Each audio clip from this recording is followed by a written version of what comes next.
Here. My name is Ralph White. I am an alcoholic.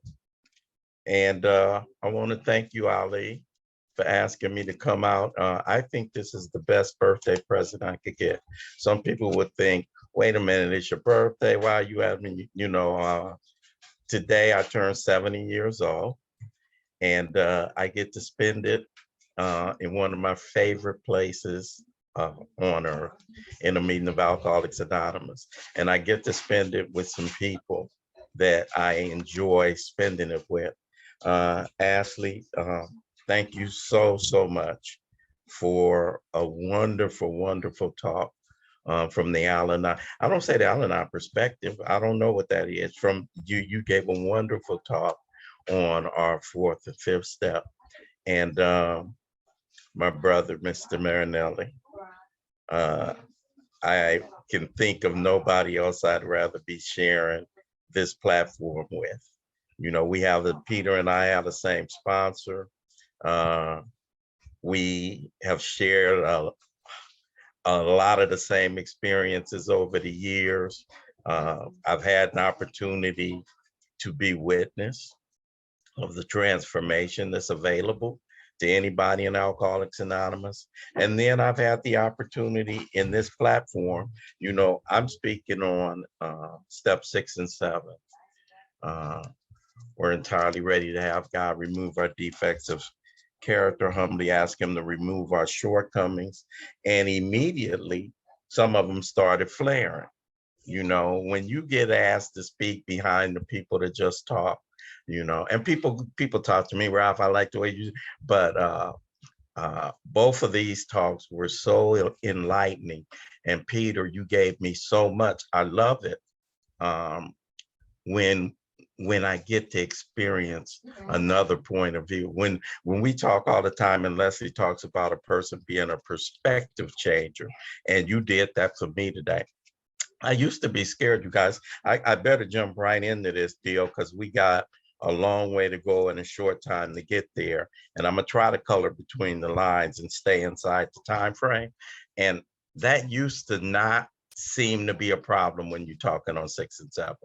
When I started going out and got the opportunity to do some talking and in a format that said speak on a specific step, I used to hope, please don't give me 6 and 7. There's only 2 paragraphs dedicated to 67 in our big book, right? And so the inclination is to think that there is not as much importance, plus there's not as much meat. And I think for myself, nothing could be further from the truth. We have 2 paragraphs that specifically speak to 6 and 7, to defects of character. But I think our entire Big Book of Alcoholics Anonymous, and in fact, our entire program goes to step 6 and 7. I don't think there's anything we do that's not designed to address these defects of character, these shortcomings. Sometimes we call them manifestations of self. Sometimes we call, but the place that we really talk about it is in our 3rd step, when we talk about relieve me of the bondage of self. And then we go and later on we call those defects of characters and we call them shortcomings. We also call them resentments, dishonesty, fear, immoral sex conduct. We call them a litany of things throughout our book. We call them the things in ourselves which have been blocking us. We call them agitation. We say pause when you get to that place, Ralph. We call them when you're confused. We call them a lot of things, these defects of character. So throughout the entire literature, we talk about it. And I probably going to follow Pete's lead and not talk so much about the how to. When we get to that 6 and 7 step, originally, I can remember when I was in about my 2nd year of recovery, and the first place somebody tried to share with me a way to address defects of character was this. And I'm not knocking it. It was a really rudimentary, and it had some value. It said, Ralph, God will not create a vacuum. So whatever it is that you see something that you find objectionable, you need to practice its opposite. And so even have index cards. If it's a dishonesty, when you get to a place where you're faced with dishonesty, right now, I'm going to practice being honest. If I'm faced with lying, practice telling the truth. If I'm faced with lust, practice being faithful. And as if I had the ability to exert my power of will over these defects of character, right? We could have moral and philosophical convictions galore. In fact, we could wish and will these things with all our might. One of the things that I used to hear, and I'm not one that gets a lot in the slogan bashing or bashing what other folks say, because what I've learned is this: there is value pretty much in any effort to get better, whatever that effort is. Sometimes you'll outgrow what it was at a particular time. And so when I outgrow it, now I want to bash the fact that that's where you are, or that there's some value in that for you. And that's not what I intend to mean at all. But there was a time, early on, and looking at these defects of care. I remember people used to say, I heard somebody say it at a meeting the other day, if I knew better, I would have done better. There's value in that. But I knew better than to go in my wife's purse when I was taking that money to go cop. Didn't want to. Knew better. I couldn't do better. The needed power wasn't there. When alcohol called me, I answered the call. When I was supposed to go out and pick up the Pampers, I knew better than to take that money and not come back home that night. But I had the call, money loaded, got in the car with every intention to go to the store and come back. Couldn't do it, couldn't pull it off. Needed power wasn't there. In bigger areas too, there were things that I wanted to do. I wanted to be a stand-up guy. I wanted to be a man of integrity. I wanted to be, here's my deal. When want to meets ought to, want to always wins with a guy like Ralph. Want to always wins with a guy like me. So how do we address that? When we get to the 6th and 7th step, I'm going to try to specifically stay there, you guys, but I'm also going to speak to some other stuff that Peter brought up to me. When I listen to Peter, and here's the deal: I suffer from an illness that only a spiritual experience can conquer. We spent a lot of time in our chapter, we agnostics, trying to hammer that thought, that idea home. Just because it's in there doesn't mean I believe it. But I've tried every other remedy to get the gorilla off the block. And when I was not able to successfully working, falling in love, hustling, making more money, physical exercise, tried all these other things. And at the very end of I'm left with this idea that I saw men and women demonstrate in the rooms of Alcoholics Anonymous, which is the only reason I came to that, which is, okay, what about this spiritual experience? So the diagnosis, I accept it. When I take one, I can't stop. When I honestly want to quit on my own, I can't do it. I might be alcoholic. That's the diagnosis. What's the prescription? Spiritual experience. Oh my God. Now that one seemed hard for me. And the medicine, and one of the reasons it seemed hard for me is, one, I don't like the way it looked like the medicine tastes. I haven't taken the medicine. I haven't taken the prescription. I thought I had had a overdose of religious education, but I had never bought in, right?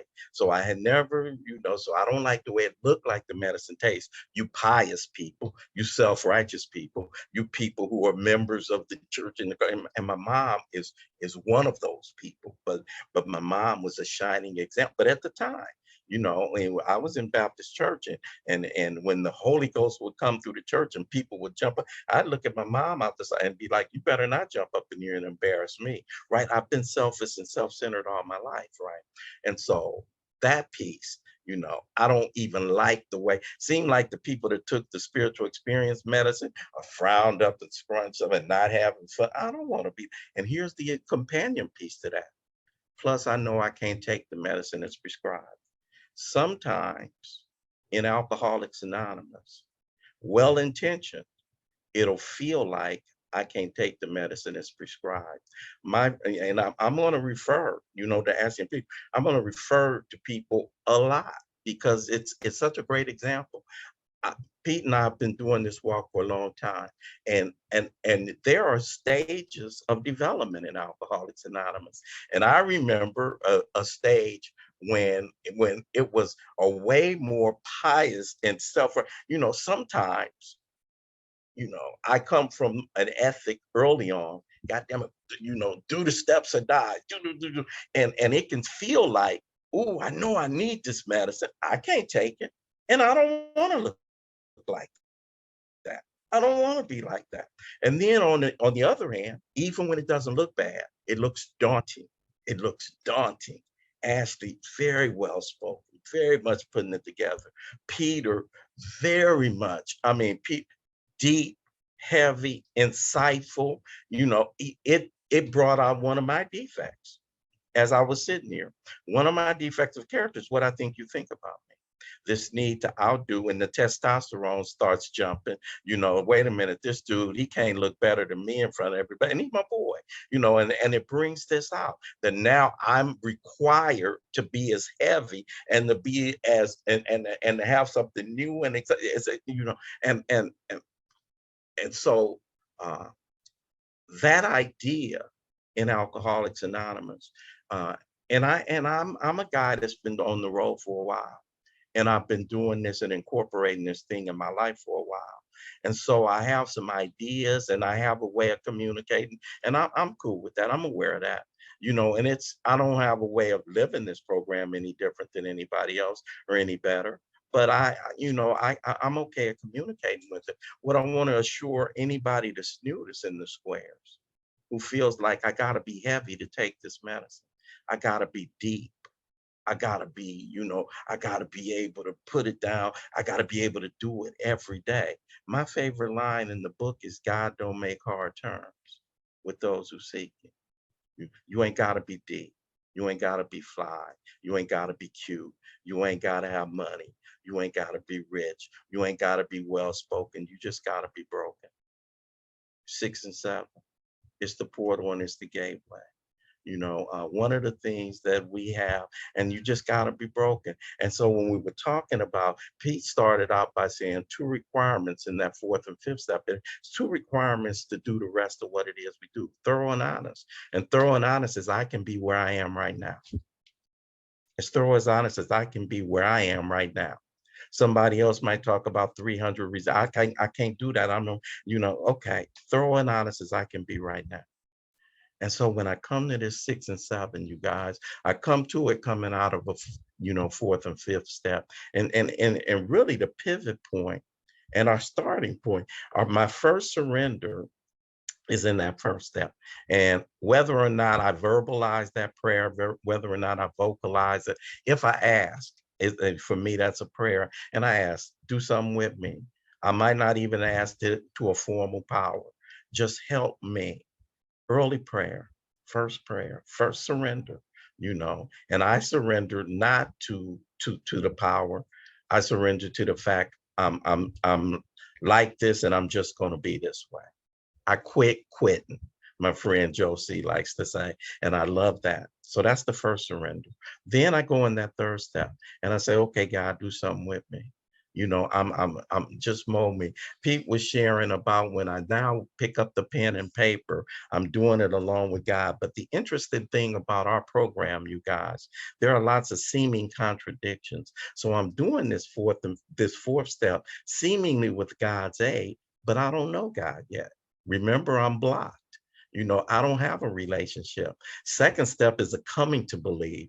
10th step is when it talks about by now I've entered the world of the spirit. So in the fourth step, I ain't even, so Ralph, I gotta have this power, I gotta have relate. No, no, no. And we agnostic, it talked about the moment I say I am now willing to believe, I can commence to get results from this power, even though I don't understand it, even though I don't have to. So when I'm doing what it is that the last 2 speakers talked about, I don't have to have, it don't require that I know God, it requires that I'm seeking.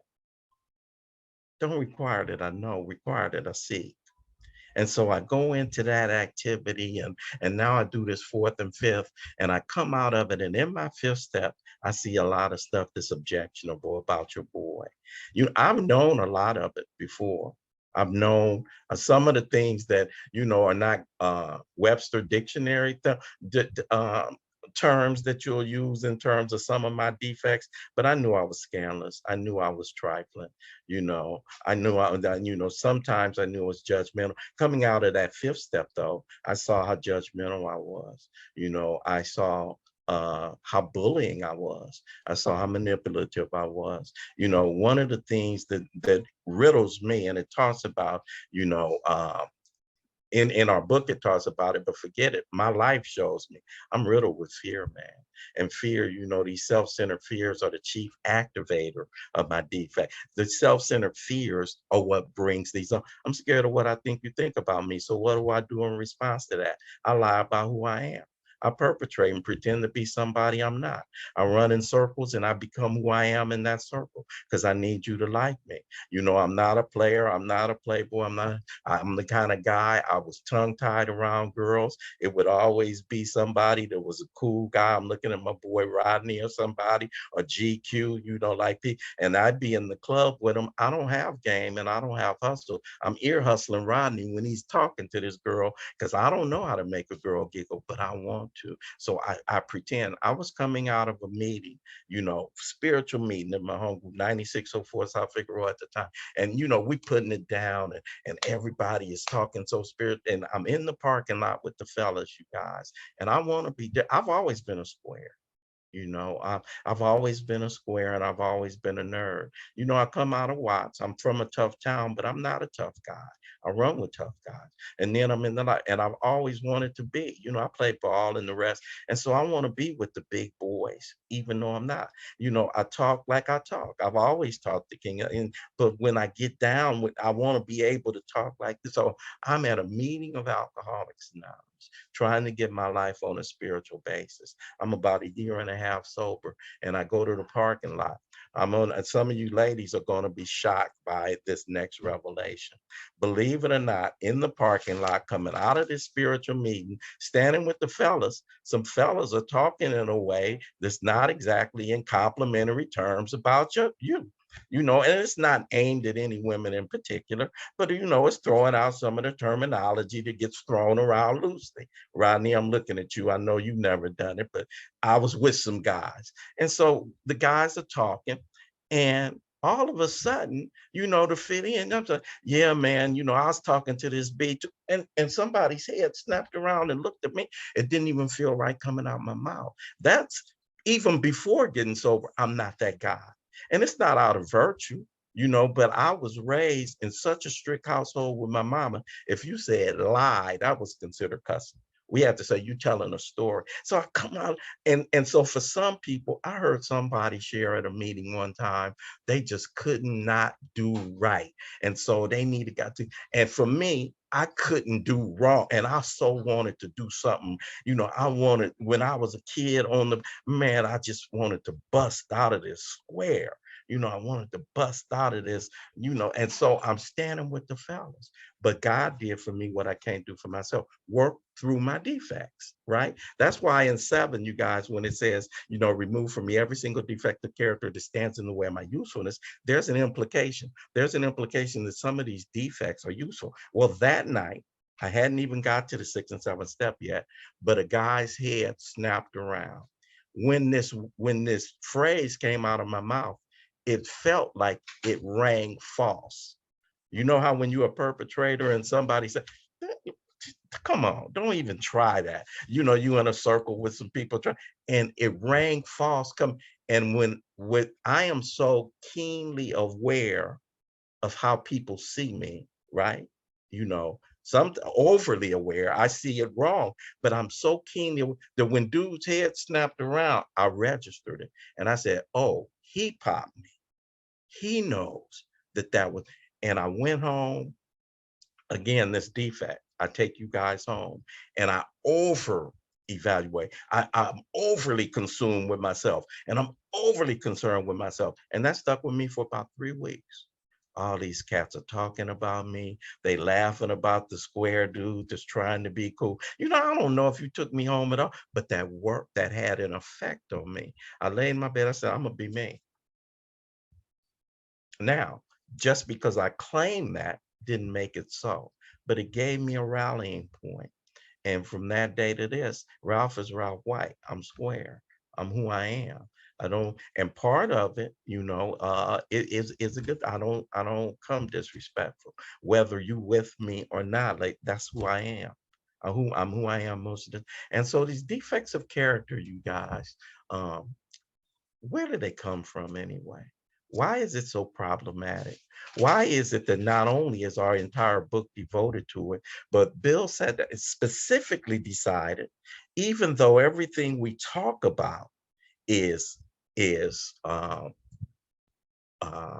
freedom from this bondage of self. That's the entire program. I am going to sit down though and say specifically, Ralph, you need to know that your aim is uh, identify some of these objectionable defects and then come to me. You know, God gave us something he didn't even leave for himself. Very interesting. I was walking to a meeting one day and a guy, an old timer, saw me and he's like, Ralph, what's going on with you? I'm like, I'm just doing God's work. He said, what you think you can do for God, God can't do for himself? That threw me, right? Because I'm the right answer guy. But I asked the old timer, I said, John, holler at me. What is it then? He said, Ralph, God gave you something he didn't even reserve for himself. Really? God gave me something he doesn't have? I'm interested. He said, what? I said, what's that? He said, he gave you the choice over whether or not you're going to return his love. God has no choice. God is love. So it's three things at work, ladies and gentlemen. We know that we talk about in this business a third step and seventh step. We know we talk about this business of self-will versus God's will, right? Where does it come from anyway? Well, one of the things that separates us from everything else on this planet is free will. From any of the other animals on the planet, Ralph has free will. And that's a wonderful thing. What comes with that, what comes as a companion piece to that, I think, now we're deep in the Ralph's opinions, right? Which is Ali asked me, so you get them, blame him. We deep in this, Ralph's opinion. I think a companion piece to that automatically is self-will. I need something that individuates me. I need something that's, that distinguishes me, and most people, that's a deal. And I grow up, being an individual, being distinguished from that, colliding with other folk, having the ability to say, oh, I am so glad that, unlike dogs in heat that run in the street and they run at the other dog that's in heat, Leslie has the ability to say, Ralph, I like you. There's something about you that's different than Rodney, that's different than Peter, that's different than, Ali, that's different than whatever else it is, and I have the ability to make those choices too. A lot of other stuff comes with that. We call it self-will, and that self-will, is where, it's the source, of our defect. But I think my sponsor, Peter and I have the same sponsor, this defect of character, you guys, what do we know? What entity do we know that is without defects? Most of us would agree we would call that God. To be human is to be defective. My sponsor calls it a design feature. I'm not designed. If I were to right now look at the 269 people squares here and ask people to raise their hand, how many people have ever felt like I'm not enough? How many people have said in their story, I've always wondered why I don't feel like I'm enough? And you know what why I think that is, you guys? Because you're not. Because I'm not. I'm not supposed to be. Me in and of myself, I'm not designed to be complete. Me and in and of myself, I'm not designed to be enough for what what this life presents. Me and of myself, I'm designed to be connected. I'm designed to be connected to a power. You could have the best lamp in the world, bomb ass lamp. I mean, the hell of a design, all the design people, but it does not fulfill its function if you don't plug it in. Its function, and it lights up and it illuminates once it's plugged in. I light up and I illuminate when I'm plugged in. It's a design feature. And I go to God because of my defects. When you have anything, if you got a car that's got defects, when you get that recall, when you get a recall for all the Mazdas of this year or all the Toyota, all the Lexus of 2008 design, is recall where to manufacture. Why? Because the car don't work on itself. 6 and 7, recall the manufacturer. I don't work on myself. When I look at the third step prayer, I was just talking yesterday. I look at the third step prayer and I look at the seventh step prayer. And for me, those are like a contract. And I say, God, do something with your boy. And he does. And there's a lot in it for me. There's something in it for me. I get a director. I get an employee. I get somebody that if I perform his work well and stay close to him, he does for me what I can't do for myself. I get somebody that takes away these things in me that have been blocking me from you guys. I get a lot out of the deal in the third and in the seventh step. Oh my God, I've now come a little differently than I'm coming in the third step. I'm coming now knowing when you go to a girl or when you want to meet somebody, you put best foot forward. You're not showing the worst of you. You coming with the best of you. Let's go to a good restaurant. Let me put on my best. Let me pick you up and have a car wash. I'm not coming when it's dirty. I'm not coming. And so I'm putting my best. But in the seventh step, you guys, after looking at myself in the fifth step, knowing the warts, seeing all the deficiencies, I still go to God just like this. Take me just like this. When you hear about that, for better or for worse, take me good and bad, what does that remind you of? When we get married, that's what it feels like to me in the seventh step. It feels like entering this relationship and sealing the deal. What's in it for God? Okay, in the third step and in the seventh step, I know what's in it for me. What's in it for God? Why? What's the deal? It takes me back to that God don't make too hard terms with those who seek him. If you knew and you wondering and you thinking about this fourth step feeling daunting, if you're thinking about the 6 and 7 feel, what's in it for God? I think God is thirsty for me. He's thirsty for me. Just because I'm getting ready to go to dinner when I get off here. My daughters are taking me. One of my daughters is over, and my oldest daughter is meeting me with my grandkids. And when I get out to dinner with them, and I'm able to do for them, and freely, just because they want to, just because I'm dad, just because nothing else.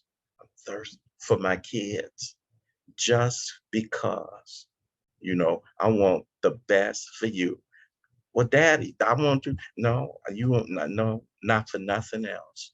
In this contract, in this relationship right here, I used to wonder, how is it that my mom was on welfare and cleaning people's houses and not making no money and going to school and having another job and being PTA president for these 6 boys? Mama, what's in it for you? She didn't go out. My mama didn't party. She wasn't one of them like us. She wasn't a young woman going out partying, doing none of that Ashley was talking about with her. My mama was going, what's in it for you? And now I'm a dad. I know what it is.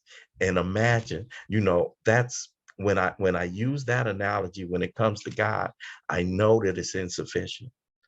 I know that it's insufficient to put it in human terms, but imagine you as a parent, how you feel about it just for no other reason than they're yours. So imagine this power. He's thirsty for me. So in the 6th and 7th step, I get so grateful. I think that's the portal. That's how we plug into this power. If I didn't have defects of character, I wouldn't be going to him, and so he's thirsty for me. And the 6th and 7th step, you guys, the way it gets actuated, it's the same as the 3rd. When it got legs is when I started doing the 4th and 5th step. You know, I get legs. When I do, what do you think is happening when I start embarking on an 8th step and a 9th step?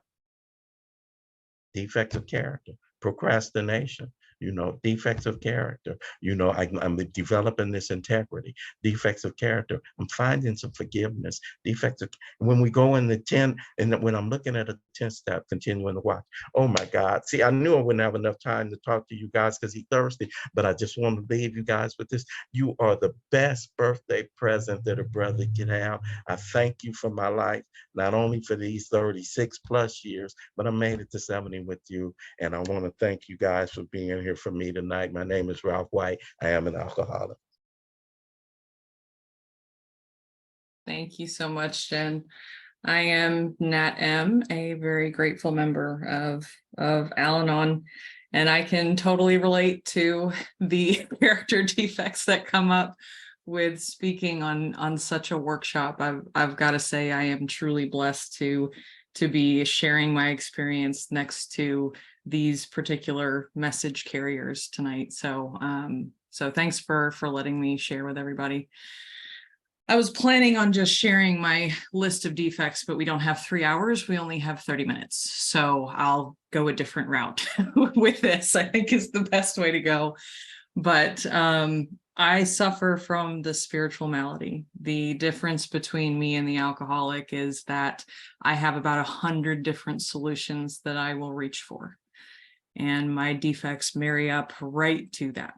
I have probably more than 100, but we'll say 100 because I feel better about it if I do it that way. So, but it's a disease of self-will. And I think what 6 and 7 are truly showing me is what self-will looks like. What do I do in the face of not getting what I want? And the truth that I discovered through my 4th and 5th step was I'll do a lot in order to get what I want at the end of the day. And unfortunately, I didn't see it, well, or maybe fortunately, I'm blessed to see it now this way, but I didn't see it that way before. I'm sure many of you on tonight have heard the Al-Anon favorite words of, I was just trying to help, which is really just a different form of gaslighting because I'm going to make you feel bad for asking me why I'm trying to force you into this situation. And what I come back with, well, I was just trying to be helpful to you. That's just my excuse, right? So seeing how these things kind of crop up for me was enlightening, to say the least. And the long list, I hated at first, but I love it now because this is what I can search for. I would love to sit here and say that after being through the steps a number of times now, that this list has dwindled down to 1 or 2, but it hasn't. The funny thing about the disease is the fact that self will blind me. Self will tell me that I am acting in that I'm acting in God's will, but I'm actually acting in self-will. And, you know, Mark H is a wonderful, wonderful speaker, and he talks about being asleep, dreaming that you're awake. And to me, that is acting in self-will and convincing myself that it is God's will, because it's what I'll do. And then I'm wondering why I'm so miserable. I'm wondering why I'm restless, irritable, and discontent. You know, that's not something that happens, I don't believe, with just alcohol. That is once the alcohol is removed for the alcoholic as well. And for me, it's the same. I will become restless. I will become irritable, and I'm coming after you for that. Every single time I'm coming after you for that. And there's actually there's a comedian who talks about how, you know, psychologists say that there's a dumb part of your brain that just says if you're having a bad day, you just smile and your brain thinks that you're happy. Like, that's how dumb that side of the brain is. And I think that's the side of the brain where, like, I actually sit, because self blinds me all the time with it. I am tricked into thinking that it's God's will when it's not. And that's just what continues to happen for me, to see later. And I don't think that that's by mistake. You know, I do believe there are some scenarios where I've been pretty embarrassed by the things I've done in order to get my way. You know, when we look at step one, my life being unmanageable in comparison to the alcoholic, my life was manageable as hell. It looked so manageable in comparison, right? So it was so hard for me to see that. But the truth is, there are times even today where I feel like I'm almost sicker because I didn't have the excuse of being drunk for this. I did these harms and all these character defects, not only stone cold sober, but on purpose. I did it because I wanted to hurt you. I wanted to bend your way in order to get my way at the end of the day. So I thought the meat of my disease really sat in the fourth and fifth step. And I thought that for a really long time. But what I've come to discover about myself is that the meat of my disease sits in 6 and 7, because this is what shows up when I'm not getting my way. And that's when God is not present. And that's the one thing that I definitely need to remember when I'm going into step 7. But I wanted to kind of describe a little bit of how I got to my amazing list of character defects. I should go for a Guinness Book of World Record on them, but we'll do that later. Will be a different section for program. But the fourth step that I worked, you know, Al-Anon has Paths to Recovery, and there's Blueprint for Progress or something along those lines. And I haven't used those tools to work through my fourth. I was taken through the big book and used the 4 columns. But when I got to the 7 sides of self, I was taken through a very in-depth process of truly looking at what that means. So when I got to looking at self-esteem, you know, I have a resentment against my employer, and there's a colleague of mine that always speaks down to me. And this is the resentment I'm looking at. And I'm saying, yes, it affects my self-esteem. And that's what I think about me. So I had to share with my sponsor, you know, what do I think about myself in this scenario? So when I'm being told or talked down to, which is probably just my perspective, I imagine, I think to myself, you know, I'm intelligent, I'm really smart, and I'm really deserving of respect, because I don't like what this person is doing. I don't like how they're saying it. And so what I need to do is look at the character defect that stems from that. Because when my character feels attacked, I'm going to do something to change it. I'm going to do something to change it every time. And a lot of times, you know, I'd say, oh, well, I'm selfish. Yes, but how? How am I selfish? You know, oh, well, you manipulate. Well, how? How do I manipulate? Like, what does that truly look like? Because self is really sneaky and will continue to kind of change how these things manifest, how this shows up. So with this particular colleague, you know, let's say that we have a report that comes out, and I provide a date in this spreadsheet that I send to him every week. And we got a new date the day before that I know for damn sure he has not looked at yet. And because he's made me feel unintelligent or less than, we go into a meeting with the rest of our colleagues. And instead of going ahead and telling him that we got this email, I updated the spreadsheet and he should look at it because his report's going to be wrong, I let him say it wrong on his own. And then I come back right behind there and say, no, the report that you didn't look at that I fixed up, it had the new dates on it. It's actually X, Y, and Z. So what I've now done is effectively put myself right back up on the top of this totem pole and made sure that you and everybody else around us knows that I am intelligent and I do a good job and I'm a great employee, because that's what I'm trying to show. And I will continue to sabotage and try to do something to make you look worse than me, you know. And this stems to so many more character defects, right? I can be a chameleon.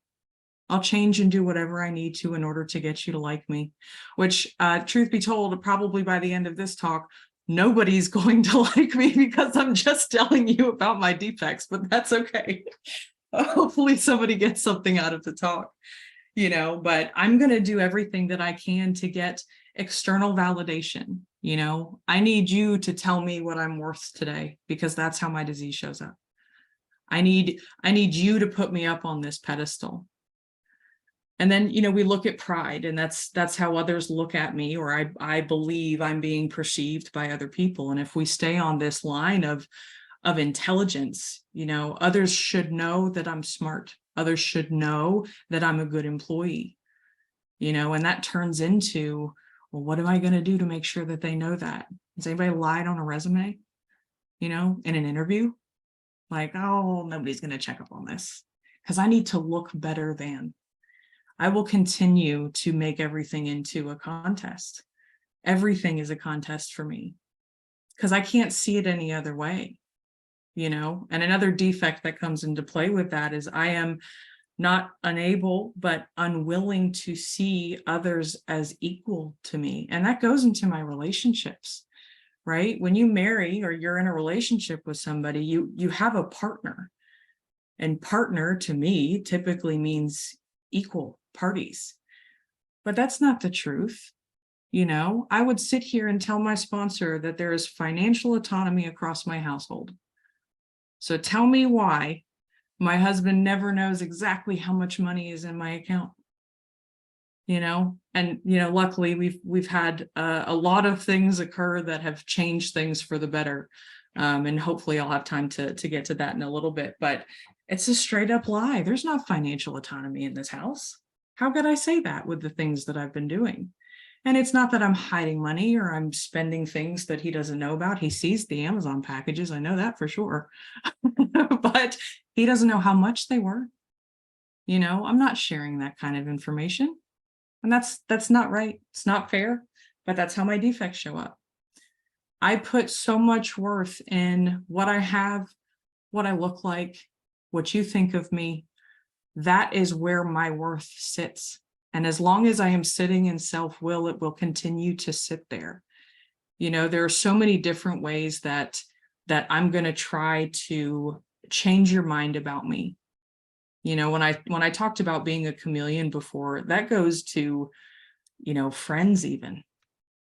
And matching it up with lies. Have you ever been in a conversation where somebody says, oh, have you seen such and such movie? And you go, yeah, I haven't seen that movie.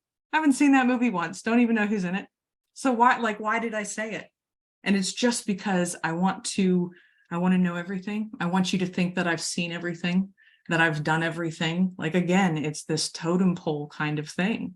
It's still this contest of above or below.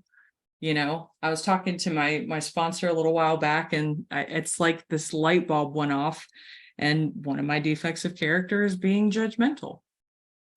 And I said, I think the reason I have such a fear of being judged poorly is because I'm so judgmental of others. And she goes, you think? maybe just a tad. But in reality, everybody is really just thinking about themselves. But I have to point out in my mind every flaw that you have just so I can feel better at the end of the day.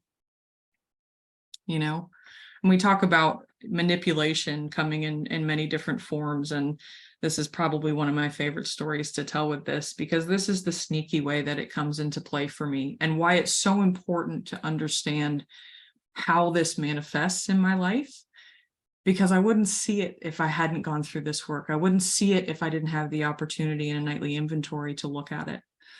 So husband loads the dishwasher. And if you're me, there is very much so a right and a wrong way to load a dishwasher. That's probably any Al-Anon. Who am I kidding?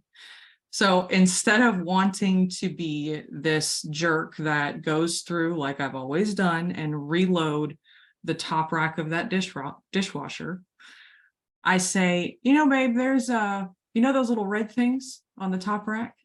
They're bottle jets. Did you know that this dishwasher had bottle jets in it? Those Yeti cups could sit over them, and they clean them so well. Like, it's pretty cool, right? Did I tell him that because I thought he didn't know that there were bottle jets in the dishwasher? No, I told him that in hopes that he would move the Yeti cups to the bottle jets. Like, that is how deep this goes. It's the smallest thing, but if I'm not looking for that, it will escape. It will escape. And if I'm becoming entirely ready to have God remove all these defects of character, I kind of need to get to a place not only that I see it, but that I see that it's objectionable to me. What am I doing in these scenarios? Am I being an honest person? Am I showing up in the principles of the program when I'm doing this? And the answer is no, I'm not. And that's not who I want to be. I have to have that awareness. I have to practice the humility to be able to see that, because I won't see it otherwise. And I think it's this deflation of ego process that we have to go through. I have to continue to do that. I have to continue to break it down so I can see it, because I will develop a different way to get what I want. And then I'll be asleep dreaming that I'm awake again and again and again. And I don't want to be there, because I know that's where misery sits. Without a doubt, I know that's where misery sits, you know, and I kind of have a choice. I thought it was all about knowledge, right? Knowledge was power to me, but this program has to be experienced. You know, step 12 talks about having had a spiritual awakening as the result of these steps. It's not because I went through and memorized all the literature. It's because I actually experienced what happens when my character defects win. I experienced what happens when I actually unload and become totally free of everything that I've kept to myself in the fourth and fifth step. I have to experience it. Kurt Z is another really great speaker, and he talks about a rose and the experience of smelling a rose. And he said, you know, I can tell you what a rose smells like. I can describe all of it to you, but you will not truly know what a rose smells like until you smell one. And that to me is what this program is about. Until I experience God, I'm not going to know God. You know, when it talks about a God of our understanding, I don't understand God if I don't experience it, right? It's no longer a God of my understanding. It's still a conception of God, and whatever that looks like. And we have two choices. In my experience, we have two choices with the 12 steps, and that's in step 3 and step 7. So step 3, I can make this decision to turn my will and my life over to God, and I do that by going directly into step 4. The second time I get to make a choice is when I have this awareness around my character defects. When I take step 7, I take on the responsibility to do it differently, to do things differently. That is the responsibility that I am accepting when I take step 7. You know, so I have to make a decision.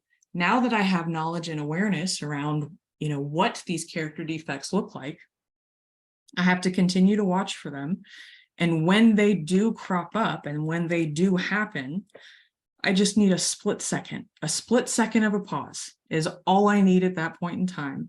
And I have to decide if I'm going to continue to go ahead and act in self-will and continue with whatever this character defect is, or am I going to seek God? Because if I seek God with true humility, I can show up differently. And my defects do not have to be objectionable to me in order to do that. I always thought they had to become objectionable in order for me to humbly ask God to remove my shortcomings, but that's not true in my experience. Another conversation I was having with my sponsor, and I kept saying, like, why is this not objectionable to me yet? You know, like being a chameleon, for example, it still really benefits me if I get to be a chameleon around all of these people at work. I get promotions, I'm up on this throne, like everything is great. Why would I want to change that? It hasn't hurt many people, right? Like that's the justification that I give myself. Why isn't this objectionable to me? And I don't have to wait for that moment in order to show up differently, because what I've learned is if I am truly practicing this program, then I'm going to show up differently anyway. It means doing the right thing even when I don't want to, because I don't ever really want to. Like, that's the point. That is what my disease will continue to tell me time and time and time again. And it's doing the right thing anyway. You know, there's the definition of humility in the AA 12 and 12 is to seek and do God's will.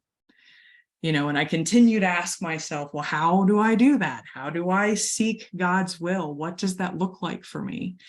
And a good place to start is the principles of the program. Because I know if I'm showing up in the principles of the program, I am still in the present. I am still very much so living in the present. If I'm sitting in my fear and resentment, I'm sitting either in the past or the future. I can only be in the present if I'm trying to practice these principles. You know, the fear of not getting something that I want or losing something that I have, or a resentment that I think something is going to happen or something that's already happened. You know, it's either a narrative about something that occurred previously or a narrative that I think is about to happen, a hypothetical question, you know. But if I am sitting in the present with kindness, love, tolerance, compassion, integrity, honesty, that is the acceptance of reality for me. Because if I do have true faith, it means that no matter what happens, no matter what I think is going to happen or what does happen, I am okay and I will be okay, even if it doesn't feel okay. Because that's what faith looks like to me. 100% of the time, that's what faith looks like to me. And if I'm going to seek God's will, I have to make these decisions, and I have to continue to see where these character defects are continuing to come up in my life. You know, how many of you have ever used your kids as a weapon? You know, with parents or grandparents or your partner. I had an experience with again with my sponsor, and she called me a sexual predator, and I went, okay, hold up. No, ma'am, we're not going there, but it's true.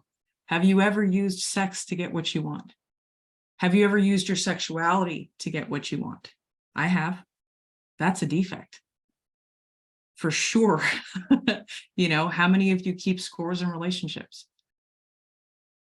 Every relationship, either romantic or otherwise, is transactional. I'll do this if you do this. Well, if you do this for me, then it means I owe you. Time and time and time again. And as you've heard me talk about for the entire time so far, self-righteous, hello, is most definitely one of my character defects. You know, I'm indignant as all get out.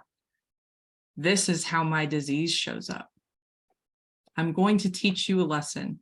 I'm going to force you to make me feel okay. We are all just trying to get back to a place of comfort, because I am not okay with the uncomfortable. I am not okay with the discomfort. I am not okay with not knowing. But if I am seeking God and I am with God, I can sit in the discomfort. I can sit in that discomfort because I know at the end of the day, I'm going to be all right. I'm going to be okay at the end of the day.